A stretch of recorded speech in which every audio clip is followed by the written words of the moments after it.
Hello everybody, and welcome back to It's a Wonderful Podcast. My name is Nolan Dean, as always, one of your hosts of this show.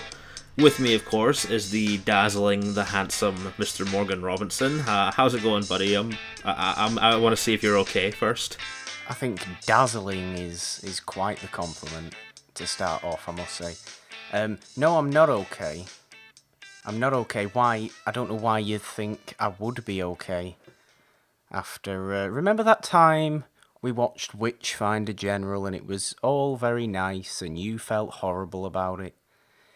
Yeah, the tides have turned now for this one. Not 5 episodes later. Well, at least now we have a proper balance. So if you guys haven't figured out already, I basically had to bribe Morgan into letting me talk about this because I wanted to talk about a unique animated movie that doesn't get mentioned a lot. And I'm also a big fan of books, so we were talking WATERSHIP DOWN, and as you can tell, Morgan is very, very disturbed by that. Look, I mean, I appreciate WATERSHIP DOWN. I appreciate WATERSHIP DOWN as a great piece of animation. It's just like, it's unnecessarily violent. And that's me saying that, who loves real-world violence. Animated violence freaks me out. Well, you must be pretty bad when it comes to, like, Coraline or something like that. I mean, something like Coraline's a bit more sort of twisted and... I don't know, it's the rabbits. It might, do you know what? It's the rabbits. I don't know, it might not be the rabbits. It might just be the fact that WATERSHIP DOWN is so realistic. Yeah, and I think we'll delve into that as well. But, did you have a rabbit as a kid or something? I had lots of rabbits. How many rabbits did I... Let's figure this out. 1, 2, 3, 4, 5, 6. I've had 6 rabbits in my lifetime. In my house.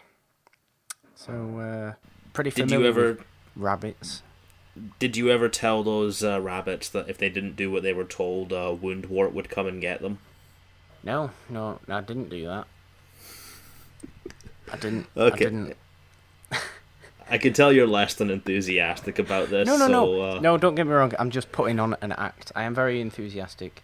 I am excited to talk about this because it is just such a sort of grim, realistic film, but a really, really well-made piece of animation. See, your tastes confuse me because you tell me you love Jessica Jones for how grim and realistic and sort of depressing it is, but then there's something like this, and it's kind of the same thing, but you don't... honestly, your tastes confuse me sometimes. I love you, but there's that there. What it is the... I can accept things being... Well, for one, I love Jessica Jones mainly because of Jessica Jones. That's fair. The character. I think I love the character more than any of the stories involved. Whether it's books, TV show, whatever. I do like, for want of a better word, WATERSHIP DOWN. I think it's just the fact that obviously, if we're gonna generalize a bit, animation is for kids. Obviously, it's not, but that's the general statement people tend to use and people tend to think about. And WATERSHIP DOWN, at the start, it's all very nice. It's a bit, oh yeah, these nice rabbits. Oh God, no, blood and murder. I don't know what it is that freaks me out a bit about WATERSHIP DOWN. I just want to point out that it's not the blood and violence as to why I like this, so before Raoul gets all excited that I love blood and violence. Now, the thing about WATERSHIP DOWN for me is that I remember reading it when I was like 8 years old in primary school. I was that edgy kid who sat at the back of the library reading WATERSHIP DOWN while everyone else was reading Horrid Henry. Understandable. And it's just... as a kid it shocked me, like, but then I realized, okay, kid stories can be more than just for kids, and in fact, I think this story does a great job at teaching empathy to Mm-hmm. kids, because there was something I saw. There's a section in the movie Donnie Darko where they're discussing Watership Down, and Donnie's just going all like, "Well, they're rabbits. Why should I care about rabbits?" And then he's then brought down by someone else as like, you care about the rabbits because you can feel the author's imagination, and you care about them because he cares about them. And I think that's brought through very well into the movies. Like, I kind of forgot that I was watching just rabbits, and I began to accept these people as like actual characters. And the fact that you put these innocent little rabbits against the backdrop of something as dark as war, it creates like a little macabre kind of thing that I really appreciate. And it's probably why I'm very empathetic a lot nowadays, because I read stories like Watership Down, which is a weird statement, but there that is. You were cutting out a bit there. Don't blame me for that. I gathered sort of what you were saying. A point you did bring up was that these characters don't necessarily have to be rabbits for this story to work. I think that's perfect. A perfect descriptor for this film, and that's again that might be a point as to why it weirds me out sometimes. Because if I'm seeing anthropomorphic animals on screen, I think the story can to a point be dark, but I want them to act like animals, and I feel like they act like very much like humans. But that's obviously what Richard Adams, is it, the author, Yeah. was originally going for, and you can't say that he doesn't pull it off pretty well. Yeah, definitely. And there's a couple scenes that I love in this movie, but before we get on to that, I just want to discuss the kind of reaction this has had from parents. Like, I showed you that Ryan Hollinger video right before we started, and to my surprise, I thought this would be really released as at least a PG, but it's a Yeah. universal, and that Which means for for all those, ages and anyone can watch it. yeah, Yeah. that would be a rated G in the US for those not familiar with British film classification. So I can only imagine the horror on a very strict parent's face when they think, I'm gonna go pick up a little movie for my kids to watch while I'm out, and Yeah. maybe my kids are like 2 years old. Oh, this movie has rabbits in it, and it's a universal rating. Watch this while I'm gone, kids. They have nightmares for weeks. The parents come back to the children crying on the floor in each other's arms. Ugh, yeah. But it's kind of weird because the fact that this has been so pushed against, in a Yeah. better way to describe it, it just makes me appreciate it more, because I love art that pushes boundaries and tries to do something different. It doesn't do the predictable thing, and I love a good, like, fun, cheesy little animated movie as much as the next guy. I'm a big Disney fan. I'm a big fan of Laika and all these stories that like Neil Gaiman and that writes. But there's something I find really special about a children's author that doesn't treat children as if they're stupid, and it does show you like the horrors of war, because I think kids get taught that in history classes, so there's no reason that they shouldn't watch Watership Down. It's just, I understand if some parents don't want them exposed to that yet. Oh yeah. I mean, I don't know. I don't know what a good age would be to necessarily say to your kids, okay, well, it's time. It's time you learned the true horrors of the natural world and what animals have to deal with and all this horrible stuff. Certainly not too young, because it will just. And mind you, I'm weirded out by it now. So I don't know. I am not the best person to talk to when it comes to any reasonable opinion of Watership Down, even though it is, undoubtedly a very well produced story in both forms. Yeah, and like I have two little cousins, right? One of them's Yeah. 14, one of them's 7. I took my 14-year-old cousin to see It last year, Mm-hmm. and she was terrified, was hating me for Well, it. yeah. And my 7-year-old cousin keeps bugging me to put on it whilst she's over at my house, and I'm just like, well, sorry, Millie, you're too young to watch that. But I don't know. I have a feeling she would really dig Watership Down. I don't know if that's a good thing or not, but yeah, I wouldn't be opposed to showing her it. Look, I mean, I get a feeling she would really dig Watership. Is she a violent child? Does she Not particularly. She's a very hyper child. does she enjoy animal cruelty? No, but she does like Suicide Squad. Ah. Um. If she doesn't enjoy animal cruelty, then Watership Down's going to be pretty difficult. I feel. Um. If I can't get the blood out of my head. You know what? It kind of bothers me sometimes as well, and that's a perfect transition to talk about a scene that just broke me, like midway through the movie, where all the little rabbits are just running to get to the next location. It's very Greek mythology, like Homer's Odyssey Yeah, kind of thing very, going on, very and much so. this little rabbit gets caught in a snare trap, and all the rabbits are trying so hard to get him out and try and save him, but by the time they do that, he's already dead. It's so grim.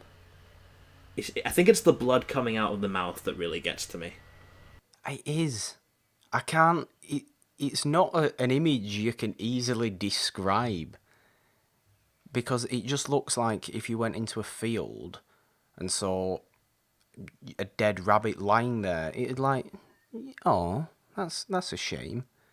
But like you feel that, but then all the other rabbits, Hazel and Fiver and whoever else starts coming round, and they're just like, we can't save him.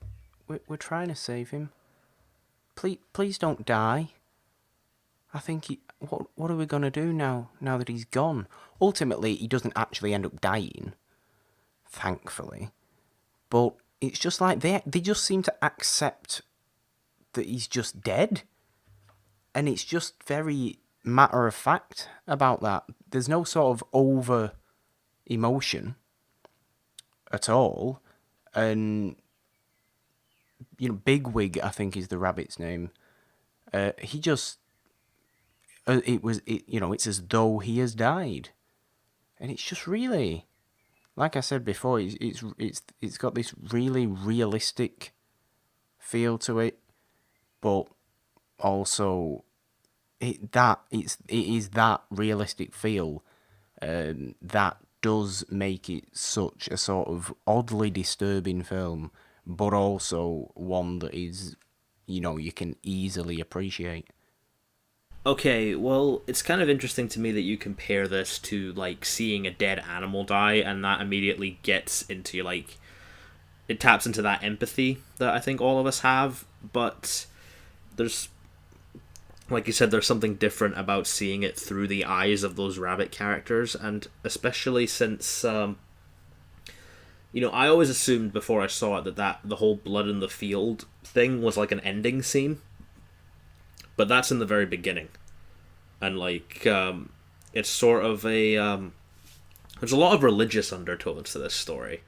Weirdly, is because they've got their own sort of whole mythology and gods and whatnot. These rabbits and the whole sort of their own sense of spirituality, and that's really interesting. The Fiver's original sort of there's blood, the field, it's covered with blood. It almost, it comes across as an omen. The omen thing I totally get. Like sort of immediately lets you know what kind of movie you're getting into, and I think that it might have been the moment most parents probably switched it off and turned on like Snow White and the Seven Dwarfs, which is actually kind of equally frightening with that skeleton scene. Snow White's terrifying as well. Don't get me wrong. all animation to a point is terrifying. Yeah, especially back in those days. It's the uncanniness of seeing something that's so human-like, but isn't human, that is inherently terrifying to mankind. And I just got a bit deep, but I think that's true. And it Yeah. is no more true than in Watership Down, because Watership Down is just too brutally, starkly realistic and grim. Do you think Watership Down would be improved with Shrek? Yes, he'd lighten it up a bit. Mind you, Shrek could probably eat the rabbit as well. I promise you guys we'd have the best Shrek reference on this episode, and it was just delivered to you by Morgan. It's the worst Shrek reference. No, Shrek could eat the goddamn rabbit. No doubt. Shrek could eat the rabbit and feed the ears to Donkey. That is quite horrifying. Don't they eat rabbit at one point in Shrek? I'm fairly certain they do. I'm pretty sure they did, yeah. Oh god. Oh god. Something like that. Like on the journey. Yeah. I don't know. For some reason it's been a while since I've watched Shrek, even though, we bring it up every time. Well, that's just part of our show, really. Shrek and Raoul are like our go-to references. Yes, it is. Staple references. Indeed. Have to be made. I reckon if Raoul was in Watership Down, he'd probably be the hunter trying to kill the rabbits. Don't be silly. Raoul would clearly work for whatever his name is. Colonel, General, whatever his name is. Wunderbar or whatever his name is.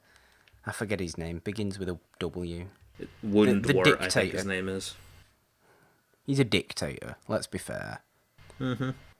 That is exactly what they're going for there. That particular rabbit and that whole colony of rabbits are just completely... It's...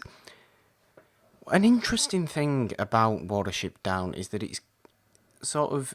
It doesn't originally start with too many sort of themes, but I think once we meet that sort of dictatorial, totalitarian, whatever you want to call it, colony, it becomes very much like freedom versus safety. Almost like, do you want to be free or do you want to be safe but not free? Yeah, it reminds me a lot of like Animal Farm in that way. Yeah, I get that. Or, yeah. I mean, Animal Farm, I think, is more overthrowing a society. I think in that way, yeah, Watership Down is similar to Animal Farm. I think it's almost as if you have Homer's Odyssey, and then 2/3 of the way through, you have a little bit of Animal Farm, and then you're back to the end of the Odyssey again. Another point I love in this, it kind of threw me for a minute, because I haven't seen this movie since I was a kid.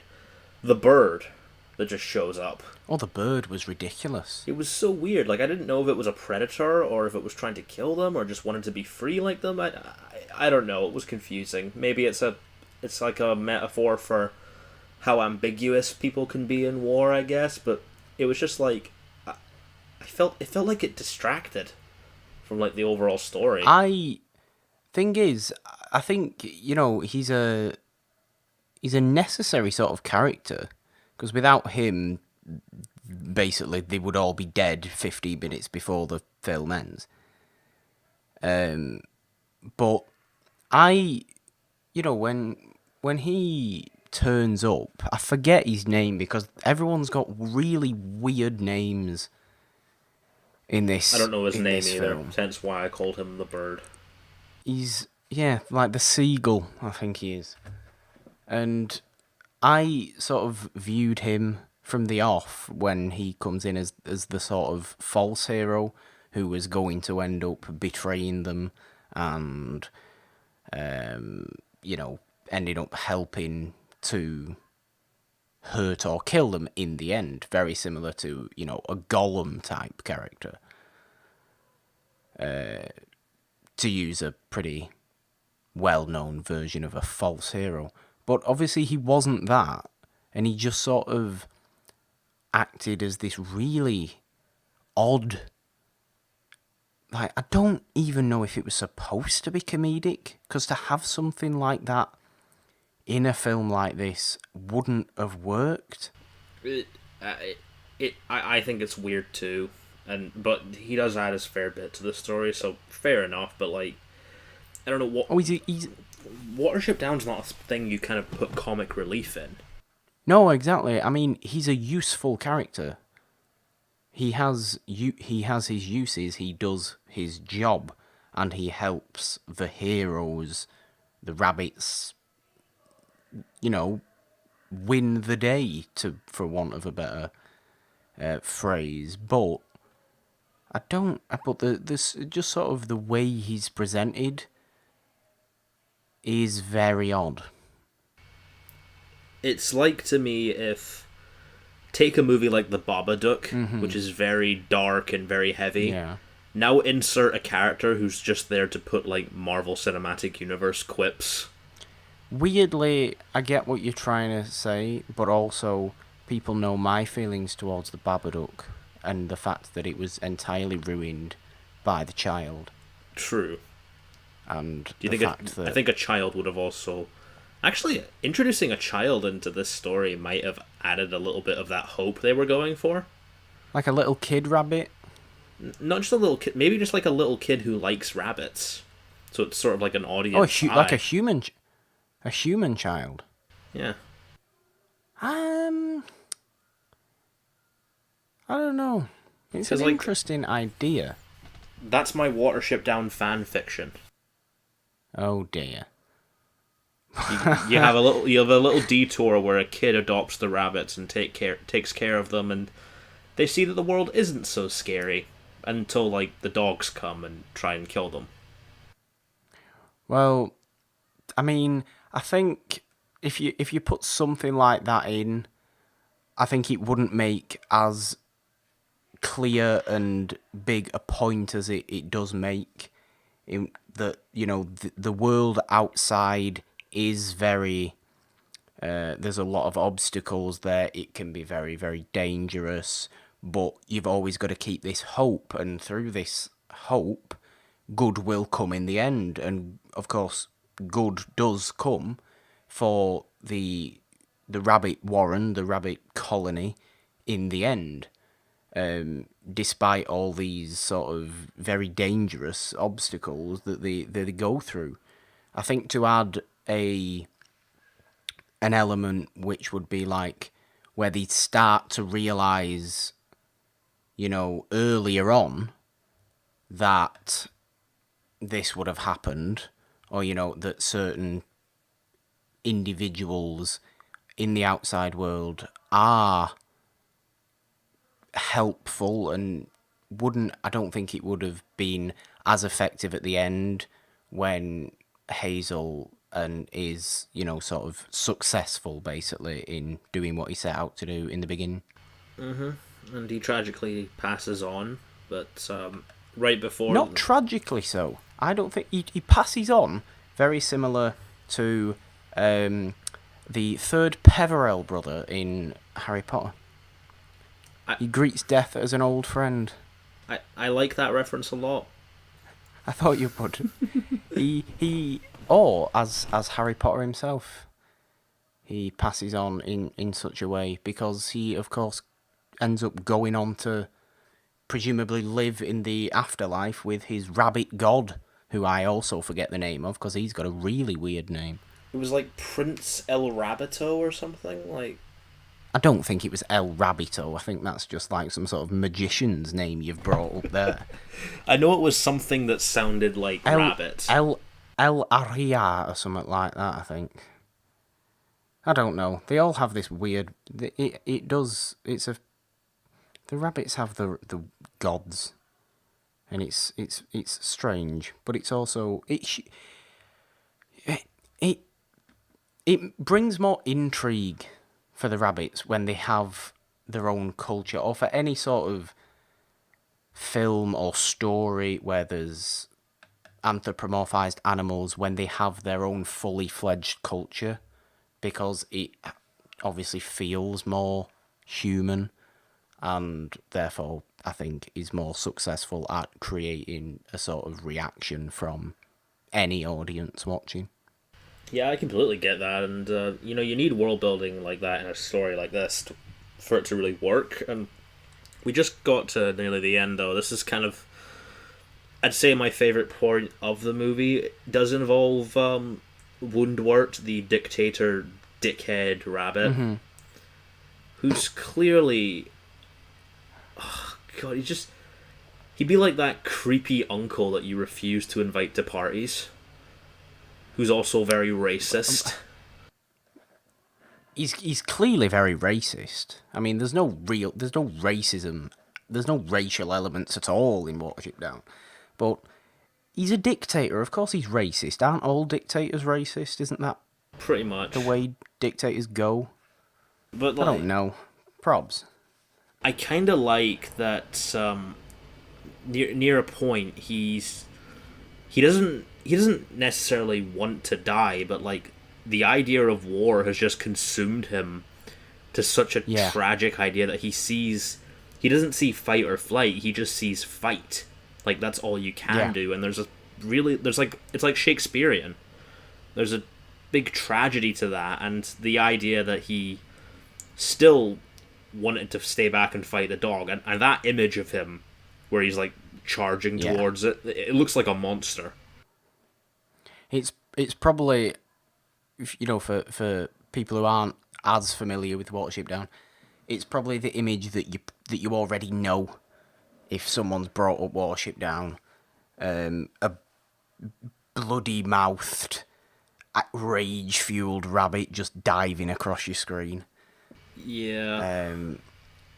It's a good point you make, and he's this interesting character that is so like you said, he's so taken over with just the necessary fight to survive that he goes up against a dog that's 5 times the size of him, and obviously his body was never found, and we do not know if General Wanderlust or whatever his name is still out there. Like, obviously he's been killed by the absolutely angry, horrendous dog. I reckon the dog ate him completely.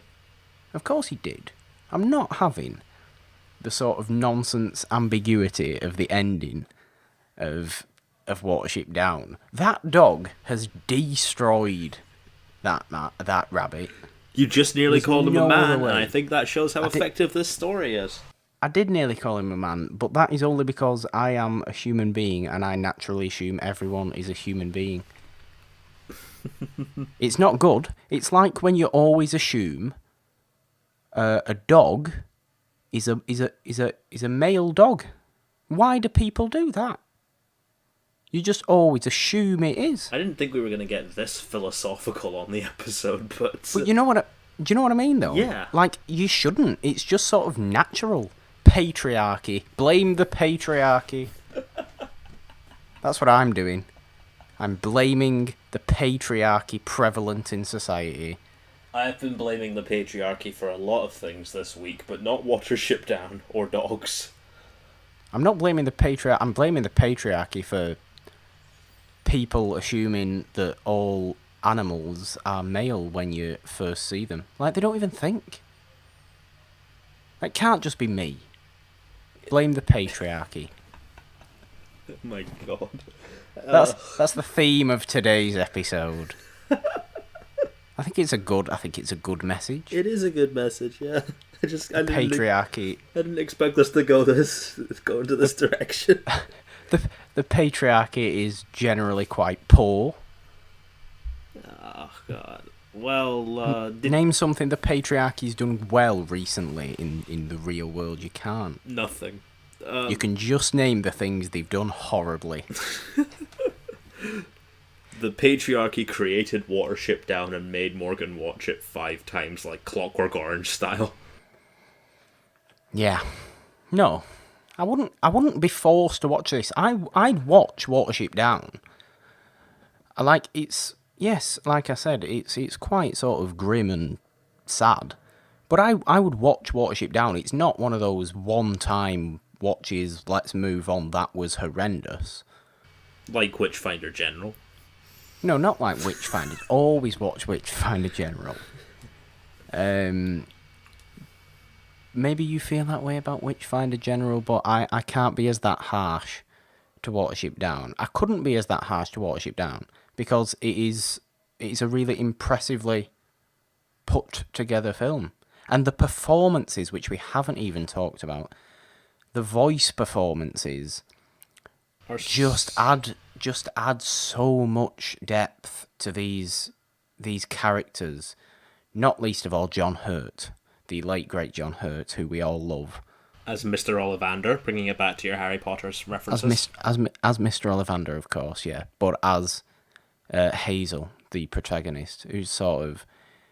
He's always filled with this sense of hope. He's always determined to face these obstacles for want of a better life for his colony of rabbits, his warren. And John Hurt has that quiet sort of, not intensity, but quiet sort of, I don't know what the word to use is. I don't want to use the word gravitas because, I equally love and hate that word. I'll say comfort. Comfort. The comfort's a good word, but it's also like a sternness.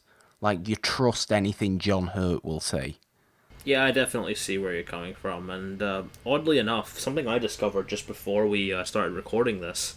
Did you know Watership Down's getting a new version, like this year, by the BBC? Is it now? What's this, like a mini-series or a TV movie? Mini-series on Netflix with, like, James McAvoy playing Hazel, Ben Kingsley as Woundwort. And, I'd rather have Ben Kingsley as Hazel. Well, like, you were saying that you wish the blood wasn't in it. That's what they're going for. They don't want to shy away from the darkness, but they don't want it to be as graphic. Okay. I'm into it. I think that's probably because parents don't want their kids to be traumatized. I'm into a less gory version of... And, you know me. People know me. I love a bit of gore every now and again. It just does feel slightly out of place in Watership Down, to be honest. I don't... And John Boyega's also going to be in it. Oh, this is getting me somewhat excited. Although, again, Ben Kingsley... I don't like Ben Kingsley as villains.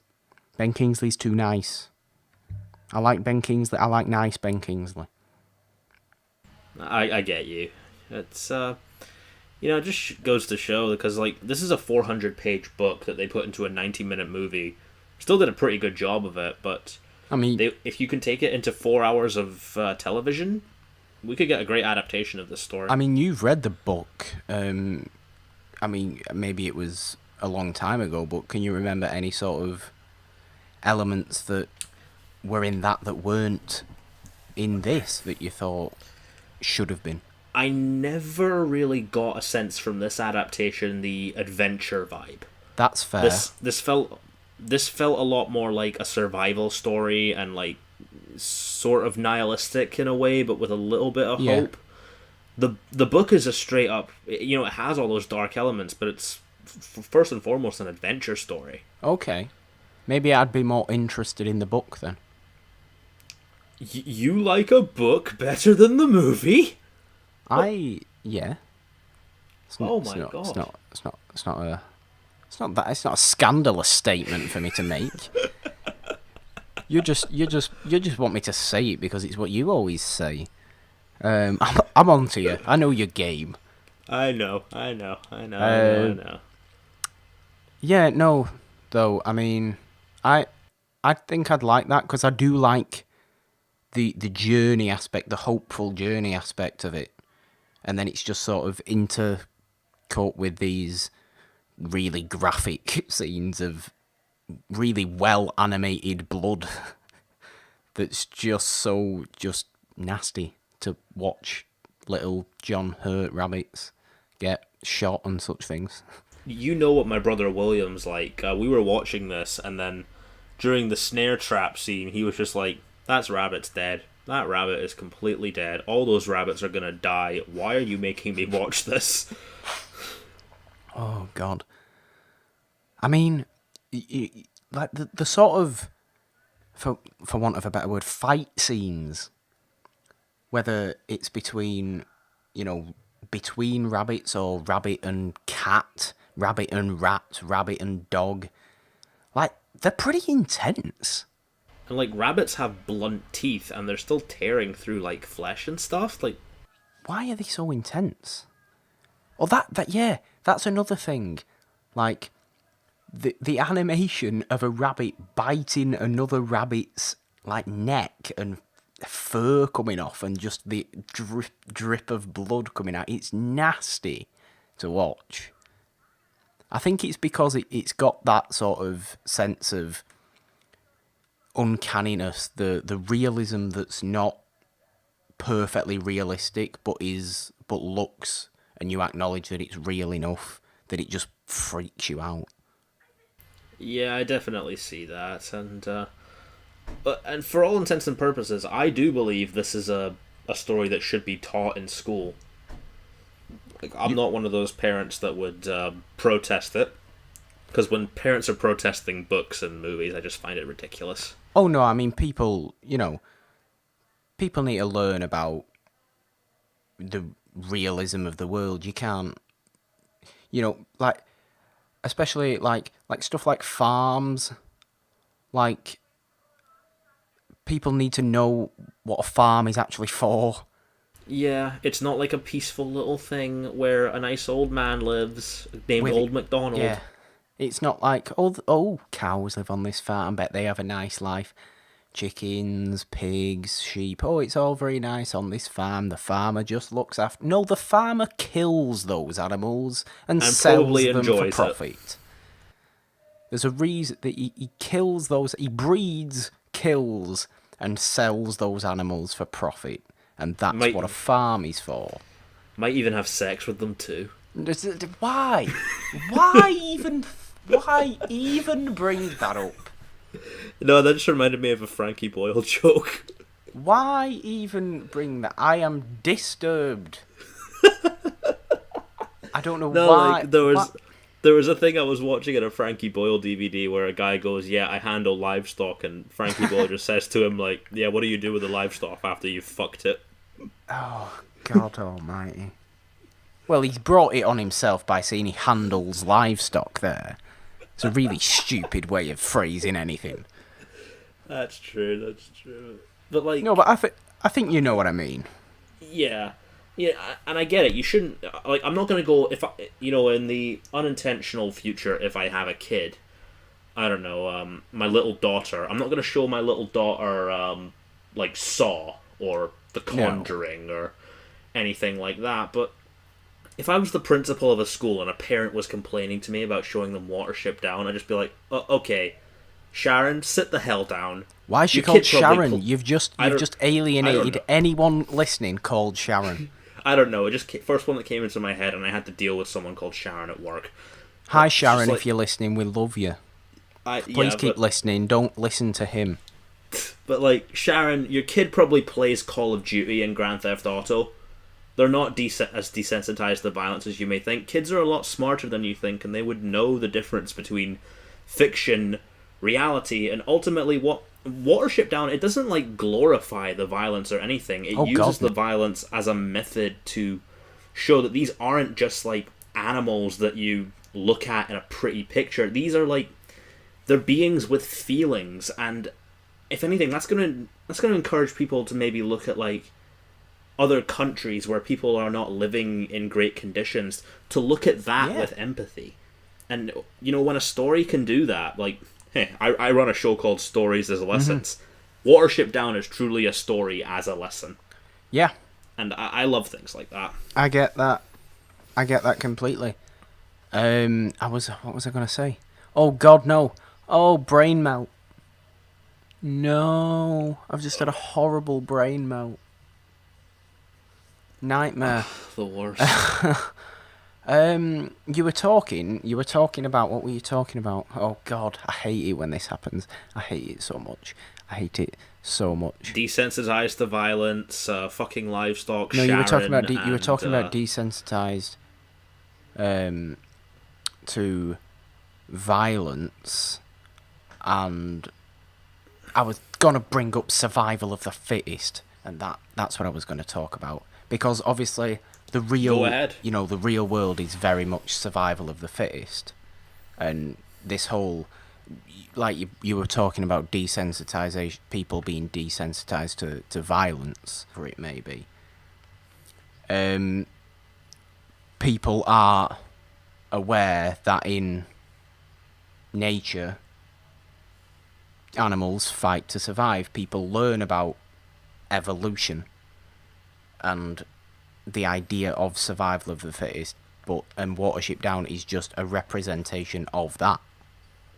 In some ways, not in all ways, but it is the representation of showing that animals, not that non-Disneyfied animals have to behave like animals do in the real world, and it's very dangerous for those further down the food chain, because they have to, and it's brought up in the sort of mythical prologue bit as well. Yeah. When the sun god Frilly, something like that, what they call Fraith, I think his name was. Fraith, something like that. The rabbit's god, basically, makes all, first of all, he makes all creatures the same. Great, well done, Frith.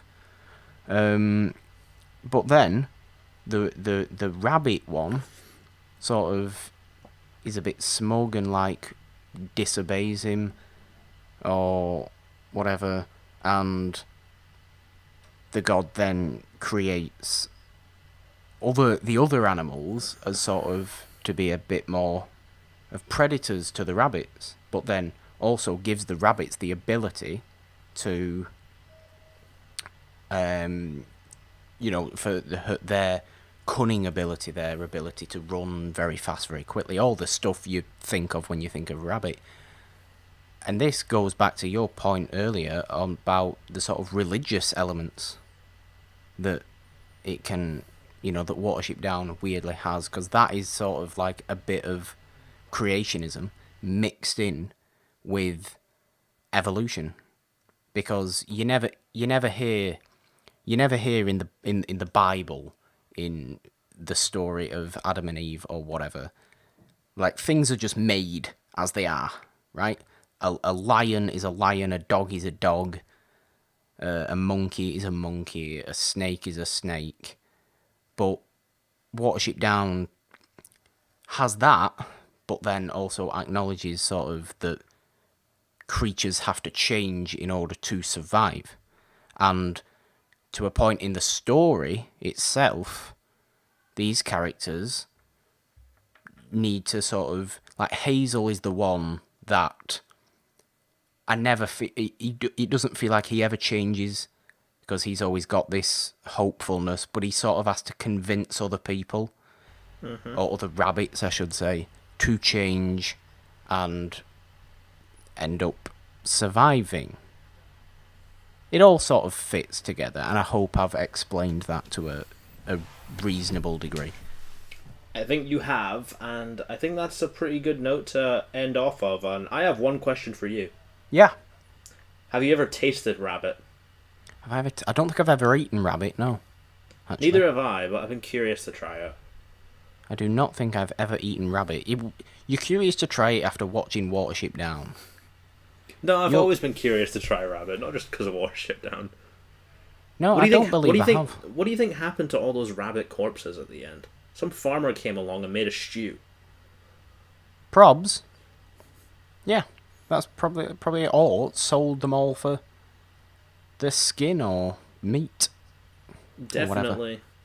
But Oh, actually, before we do end, I forgot about this scene, the most horrifying scene in the actual film, which is where the old Chief Rabbit ends up finding them when they're on the journey after the old Warren, the omen has come true of blood in the fields, and the old Warren has been filled in by a bunch of people doing building work, I think. Like, men have come along to do building work and just taken out all the rabbits because they were just in the way.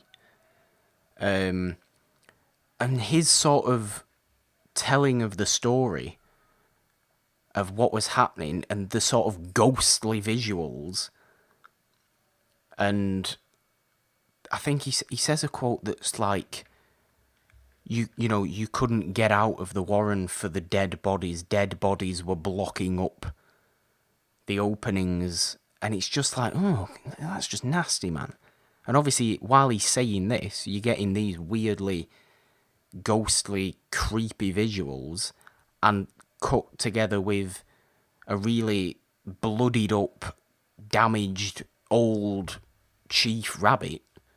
And I just wanted to bring that up before we end, because that really that was probably the most disturbing thing in Watership Down, more so than General Wunderbar, because I keep forgetting his name, so I'm just going to call him that.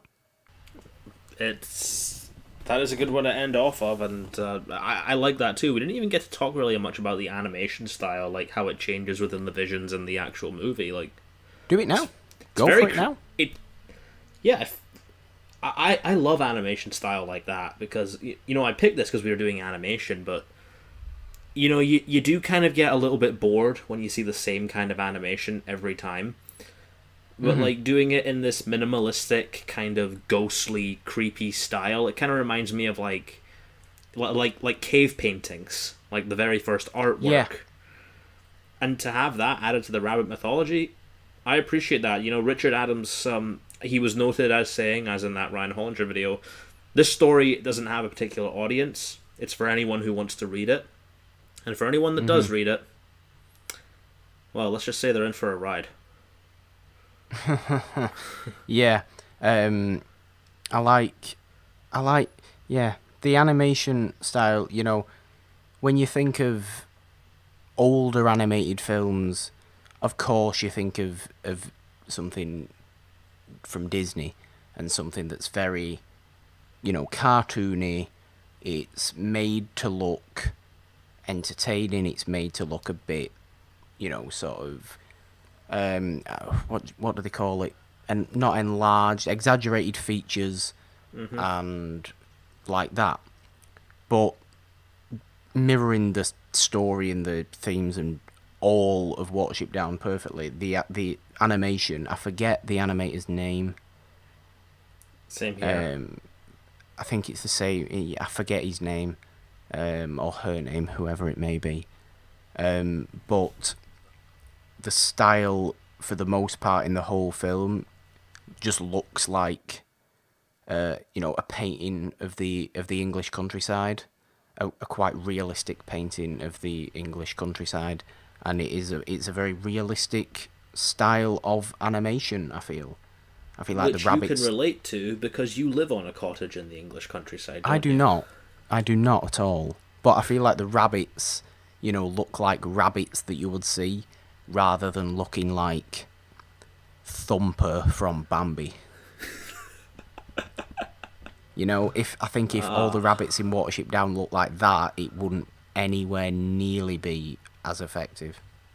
Definitely not, and that just goes to show you kind of what I wanted this whole video or this whole episode to be about. Animation is simply a means to tell a story. It doesn't mean the story's for kids. It can mean the story's for kids, but it doesn't mean adults should shy away from it, and I think there's a lot of great lessons you can learn from animated movies that are bloody needed right now in today's society. Like, definitely. There's one key word there: empathy. Look it up in the dictionary, and you'll see why I like animation. Yeah, I think it's. I'm pleased you chose this for our first animated film that we've done on here because I think it's been a really good discussion. Indeed. Um, I'd like to do some more animation. I also want to get to do those genre month type things where we focus on a specific genre for all episodes in that month. I may put some polls up about that soon, so look out for them. Mm-hmm. I'm not altogether certain on the film we will be doing for the next episode yet, but of course, as soon as I am 100% certain, that will be announced and we'll be, getting on with that. I have a But feeling you're going to choose a happy one. a happy. Well, you don't know. I might not choose a happy one. Who knows what's going to happen? Nolan, like anything else you want to say on Watership Down before we begin to wrap up a bit? Everyone should watch Watership Down at least once. At least It's once. it's like consider Watership Down as like trying the KFC Double Down. It may look disgusting, but you should try it at least once in your lifetime. That's a weird analogy. That's a what very you. strange analogy. That's what you I had think me my- on the show for. I think my analogies have been fine, but that was just weird. No, to be fair, mine have also been a bit weird. What was I talking about before? The patriarchy. Yes. Should we get on about the pay? No, let's. I've said. No, that's another podcast. I've said my bit on the patriarchy. So what have you been doing the past week on the interwebs? Well, I the readings, as always, are still being produced and being read. Whether it's ghost story, gothic, poetry, weird Lovecraft stuff, all that sort of stuff. You can always find them on my Purple Dawn YouTube channel, which, if you are listening to this on YouTube, it is one of the featured channels on this channel. If you are listening to this on audio only, just go onto YouTube, search Purple Dawn, and you'll find all the audiobook things because, voice work is fun. And that's what I do outside. I also just do this show. Nolan, you also do other things. I do. Speaking of reading and stuff, Yeah. I bought 2 new books yesterday. George Orwell's 1984 and Patrick Ness's A Monster Calls, because the next stories has lessons, which has officially been approved by Mr. J.A. Bayona. That was awesome. Goodness sake. It's going to be on A Monster Calls. Nobody likes which I don't name know droppers. I don't know if you've seen A Monster Calls. Nobody likes name. I haven't seen A Monster Calls. Nobody likes name droppers. Watch A Monster Calls. It might cheer you up a bit. No, do you know what? Do you know what I'm going to watch tonight? I'm going to watch Harry Potter and the Prisoner of Azkaban. The Harry Potter movie that has depression as a main theme. Great choice. But I also really like it. So, yay. True. You might have been... Also, please go on. I was just going to make a silly joke. please make the silly joke first. Well, I wasn't... Just say what you were going to say. God damn it. Remember when we first met and I sent you a story called The Ice Princess? Yes. I also remember saying that I would read an audiobook version. Yes. Well, Yeah. I thought about how great that story was received on like Reddit and stuff. And I need It was very good. I need something to keep my mind occupied creatively whilst the agent in New York is reading Moonflower and I'm getting really nervous, so I'm turning The Ice Princess into a novel. I liked it as a short story. Well, the short story will be part of it. I'm not going to throw away that. Okay.